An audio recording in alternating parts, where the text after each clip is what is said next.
Good noon, everyone. My name is Junji Rovik P. Kisanaan. I'm a student of Dursu. I'm a civil engineering student, first year, section A. And today, I'm here in commemoration of the week of reading. And today, I have here Miss Mariel P. Kasanan. Mariel P. Kasanaan. And today, we are here and we will read a story entitled On the Banks of Plum Creek. I'll have her read the story, and after we will ask some random questions based on the given story to assess her learnings as we progress in reading this mentioned or given story. So once again, my name is Junji Rovic, and now we'll proceed to letting Miss Mariel read the story. On the banks of Plum Creek, Laura and her family are former settlers in Minnesota. The family includes Ma and Pa, sister Mary, Laura, and Carrie, and a dog named Jack. In the month after the Pa builds the family a house, they face great challenge. First, a plague of grasshoppers destroy the wheat crop. Next, there is a terrible rainstorm, and then a fiery fire almost destroyed the haystacks. At the beginning of winter, Pa and Ma plan a trip to town. Before they go, Pa gets a supply of firewood, ready in a case of blizzards. Now in the daytimes, Pa was driving the wagon up and down Plum Creek, and bringing load after load of logs to the pile by the door. He cut down all old palm trees and old willows and cottonwoods, leaving the little ones to grow. He hauled them and stacked them, and chopped and split them into the stove wood, till he had a big Wood pile. wood pile with his short handle. In his belt he strapped on his arms, and his gun against his shoulder. He walked far up Plum Creek, setting trap for muskrats and mink, and other the packs. One evening of Super Pa said he had found a meadow, but he did not set traps there because so few beavers were left. He had seen a fox and shot at it, but missed. I am all out of practice hunting, he said. It's a fine place we have here, but there isn't much game. Makes a fellow think of place out west here, where there are no schools for the children. Charles said, "Ma, you're right, Caroline. You usually are." Pa said, "Listen to that wind. We'll have a storm tomorrow." But the next day was mild as spring. The air was soft and warm, and the sun shone brightly. In the middle of the morning, Pa came to the house. "Let's have an early dinner and take a walk to town this afternoon," he said to Ma.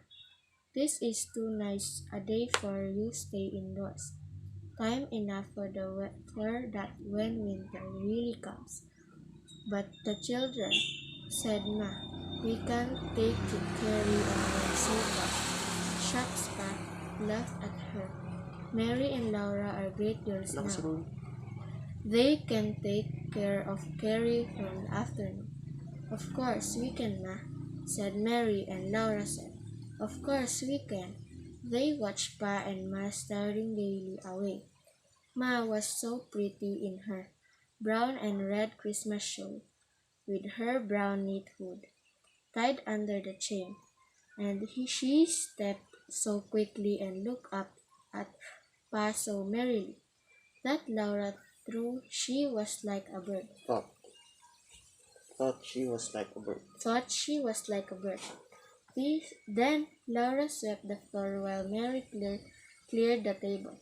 In the cupboard, they put the red check cloth on the table. Now, the whole long afternoon was before them and they could do as they pleased. First, they decided to play school. Mary said she must be teacher because she was older and besides she knew more Laura knew was true. So Mary was teacher and she liked it, but Laura was soon tired of that too. I know, Laura said. Let's both each carry her letters. There sat Carrie on a Bench. bench, and held the book before her, and both did their best. But Carrie did not like it. She would not learn the letters, so they had to stop that. Well, said Laura, let's play keeping house. We are keeping house, said Mary. What is the use of playing it? The house is empty and still. With Madonna was so quiet and gentle that she never made any noise, but now the whole house was listening for her. Laura went outdoors for a while by herself, but she came back. The afternoon grew longer and longer. There was nothing at all to do. Even Jack walked up and down Restlessly. restlessly. He asked to go out, but when Laura opened the door, he would not go. He lay down and got up and walked around and around the room. He came to Laura and looked at her earnestly. What is it, Jack? Laura asked him. He stared hard at her, but she could not understand, and he almost howled. Don't, Jack, Laura told him quickly. You scare me. Is it sometimes outdoor? Mary wondered. Laura ran out, but on the doorstep, Jack took hold of her dress and pulled her back. Outdoors was bitter cold. Laura shut the door. Look, she said. The sunshine that are the grasshopper coming back. Not in the winter time. Lucy said, Mary, maybe it's rain. Lucy yourself, Laura said back. It doesn't rain in the winter time. Well, snow then, that's the difference. Mary was angry and so was Laura. They could have gone on Quarreling. but suddenly there was no sunshine. They ran to look through the bedroom window.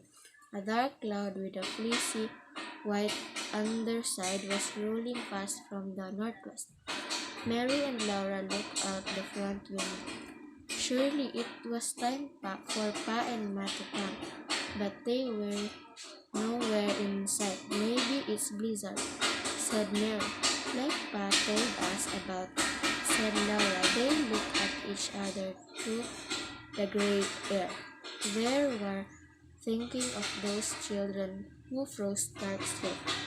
The wound box is empty, said Laura. Mary grabbed her. You can't, said Mary. Ma told us to stay in the house. If it stormed, Laura jerked about and Mary said, besides, Jack won't let you live. You got to bring in wood before the storm gets high. Laura told her hurry. They could hear a strange sound in the wind like a fire was raining, but they put on their shoes and pinned them under their chins with their large shown pins. They put on their mittens. Laura was ready first. She told Jack, we've gone to bring it wood, Jack. He seemed to understand. He went out with her and the straight clothes and at her heels. The wind was colder than his icicle. Laura ran to the woodpile, piled up a big armful of wood, and ran back with Jack behind her. She could not open the door while she canned the wood. Mary opened it for her. Then they did not know what to do. The cloud was the storm brought. They could not open the door when their arms were full of wood. They could not leave the door open. I turned open the door, said Gary. You can, Mary said. I turned too, said Gary, and she reached up on both hands and turned the doorknob. She could do it. Carrie was big enough to open the door. Laura and Mary hurried fast, bringing in wood. Carrie opened the door when they came to it and shut it behind them. Mary could carry larger armful, but Laura was quicker. They filled the wood with the snow. The snow came suddenly with a whirring blast, and it was small, hard green and like sand. It Like stung sun. like sand. It stung Laura's face where it struck. When Carrie opened the door, it swirled into the house in a white cloud. Laura and Mary forgot that Ma had told them to stay in the house when it stormed. They forgot everything but bringing in wood. They ran vertically back and forth, bringing each time out all woods they could stranger under the piled wood around the wood box and around the stove. They piled it against the wood wall. They made the piles higher and bigger. Higher and bigger. Bang! They banged the door. They ran to the wood pile. Clop, clop, clop, clop. They struck the wood in their arms. They ran to the door. Bang! It went open, and bang! They bumped it shut, and thumpity the thump. They flung down the wood, ran back outdoors to the wood pile, and panting back again.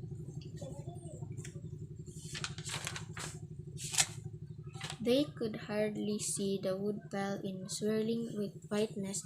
Snow was driven all it among the wood. They could hardly see the house, and Jack was a dark blob hurrying beside them. They hard snow scored their face. Laura's arms arched and her chest pained, and all the time she thought, "Oh, where is Pa? Where is Ma?" And she felt hurry, hurry, and heard the wind sing. The wood screeching. The wood pile was gone. Mary took a few sticks, and Laura took a few sticks, and there no more. They ran to the door together, and Laura opened it. Jack banged in. Carrie was at front window, clapping her hands and swilling. Laura dropped her stick of wood and turned just in time to see Pa and Ma burst, running out of the whirling wetness of snow. Pa was holding Ma's hand and pulling to help her run. They burst into the house and slammed the door and stood panting. Covered with snow, no one said anything while Pa and Ma looked at Laura and Mary, who stood all snowy with shoes and mittens. At last, Mary said in a small voice, "We didn't go out in the storm, Pa. We forgot." Laura's head bowed down and she said, "We didn't want to burn up the furniture, Pa." And we stuck stiff. "Well, I'll be said, Pa.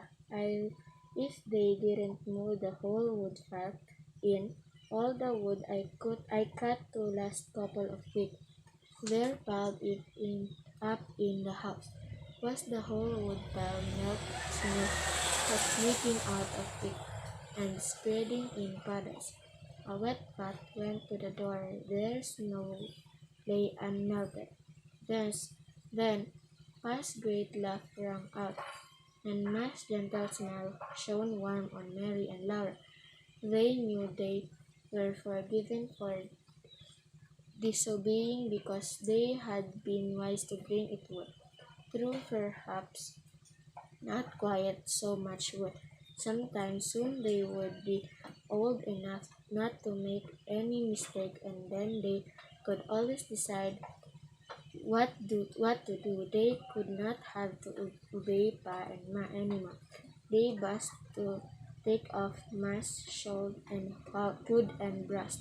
the snow from them and hung them up to dry. Pa hurried to the stable to do the chores before.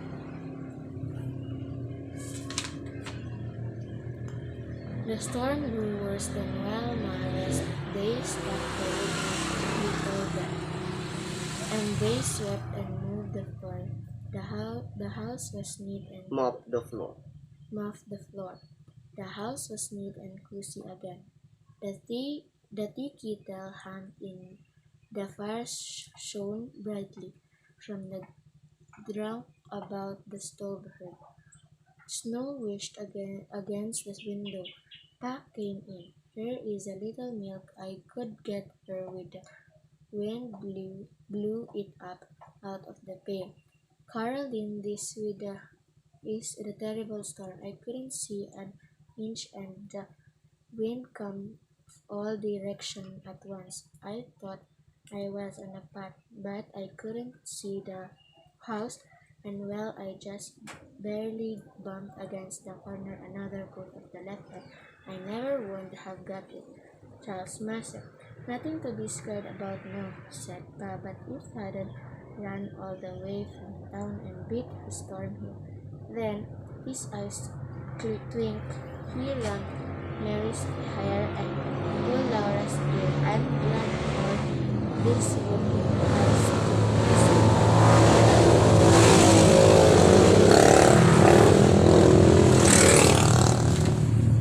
So, thank you, Miss Kasanaan, for reading this story. Now, I will give you 5 minutes to review the story. And after the 5 minutes that I've given to you, we will answer the following questions engraved in this book.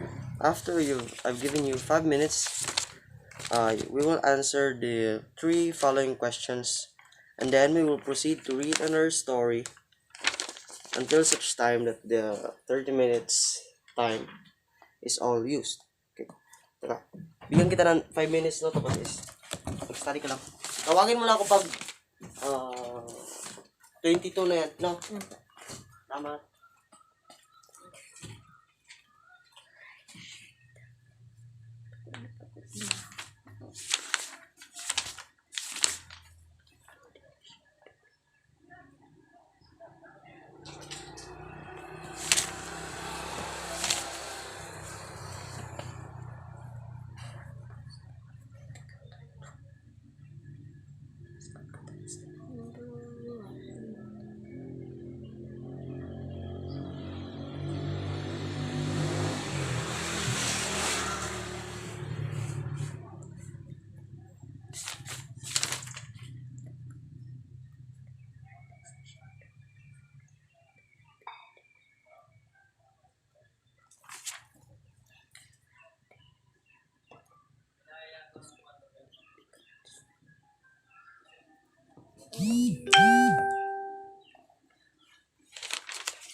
He climbed the woodbox before it began to snow.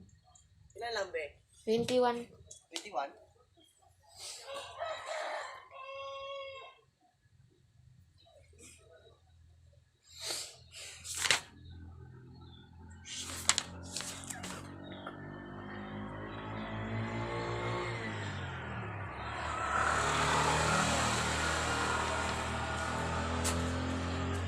Dito ba?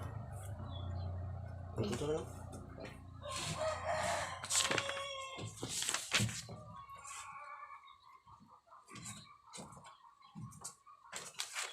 Oh, okay.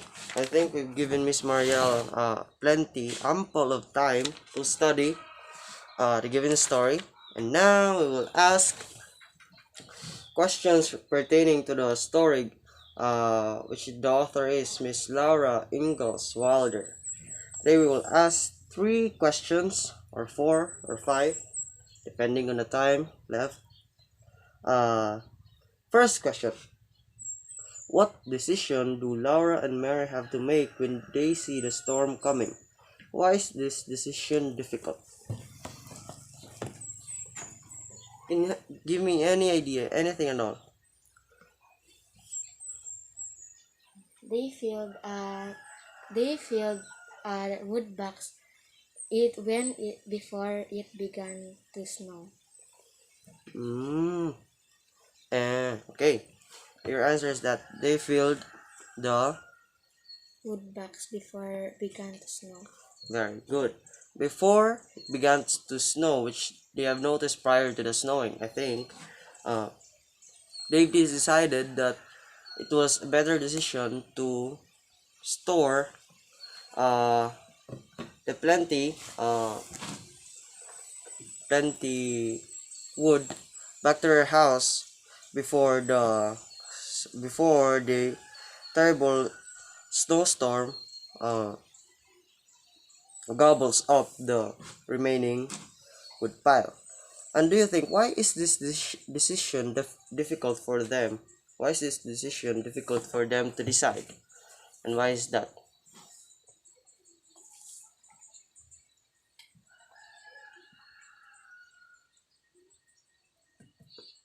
Can you give me any idea, anything at all?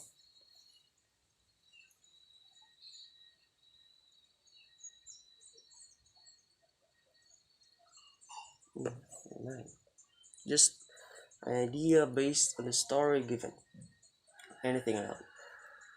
Kahit ano lang. Because the two sisters know it too, said her mother and father to him. Okay. Decision was difficult for them because prior to their parents said that it was forbidden or a taboo for them to go out whenever there's a storm coming. It's for their own safety. I think they feel liable that if they go out, they will be caught up in a snowstorm. But it will be hard for both of them and for their parents to find them after they've been caught up in a snowstorm. And that's why it was a difficult decision for them to make if either they would stock up the wood piles outside of their house into the house, or they will not do it because it was prohibited by their parents. As I've said, it was prohibited by their parents to go out whenever there is a snowstorm. Get the idea? Okay, very good. Very good. And next question. Do you think the sisters handle the emergency well? Explain. Yes. I'll repeat the question. Do you think the sister handled the emergency well? Explain. What was your answer? Yes? Yes. Yes? Okay, yes. That was your answer. It's a reasonable answer. And why do you think it's a yes for you? Yes for you.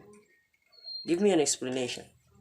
Why do you think it was a good idea for them? You said yes. Why do you think it was a good idea for them to go out when there was a snowstorm outside of their house?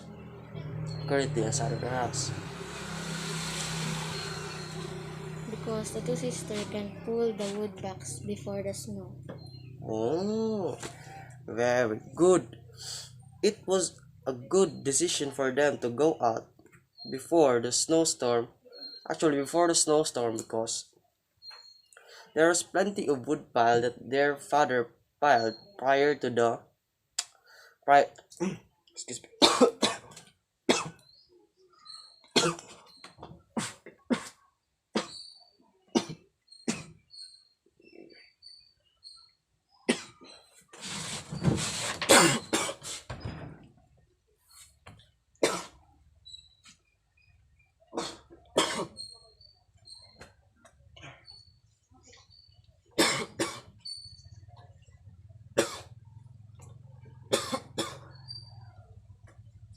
Ang inaw man eh.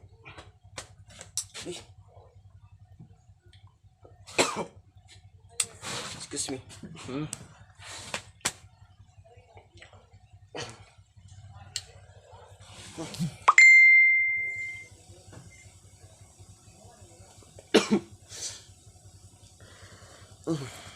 Ah.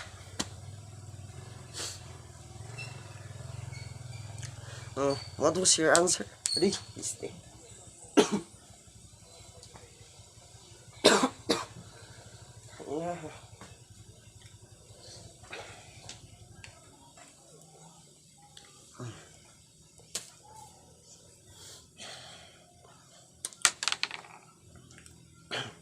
Okay, your answer was este. Wait lang. Este naman eh.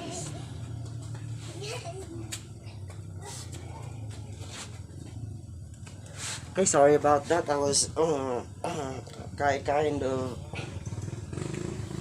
swallowed my own saliva there with a bit of peanut. Okay, your answer was that it was a very good decision. Yes.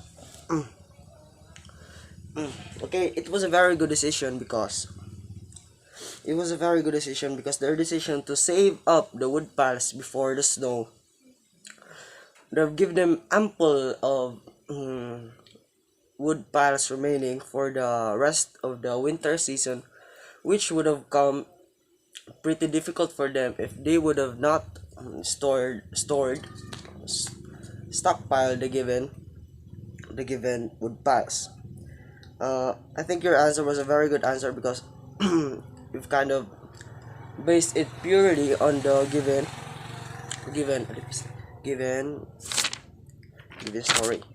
And last question for this session: What do you think each member of the family learns from this experience? I think that's kind of a hard question, and I think I'll give you just what was the lesson learned by the children based on the story. Ano sa tingin mo ang natutunan ng magkakapatid sa ordeal na ito, sa sitwasyon na kanilang kinaharap nga dyan sa storyang yan? Sa tingin mo, ano ang aral na kanilang natutunan dyan? Tagalog ka na lang, okay lang. Ako nga, inubo. Yun po sila yung Ilang, okay lang. natutunan po nilang magtulungan. Silang magkakapatid. Okay, that's a very good answer. The lesson learned by the siblings in this story is that they've learned that cooperation tends to bear fruit of success. It was a good decision for them to store up the wood piles before the snow, and they've learned cooperation, which is a constant vital thing for siblings to learn before they grow up and face the real world. So thank you, Miss Mariel, for participating in this another waste of waste of saliva, another recreational video given to us by our instructor. It was a very fruitful experience for both you and us, and I thank you for participating in this activity, and may God bid you well. Thank you.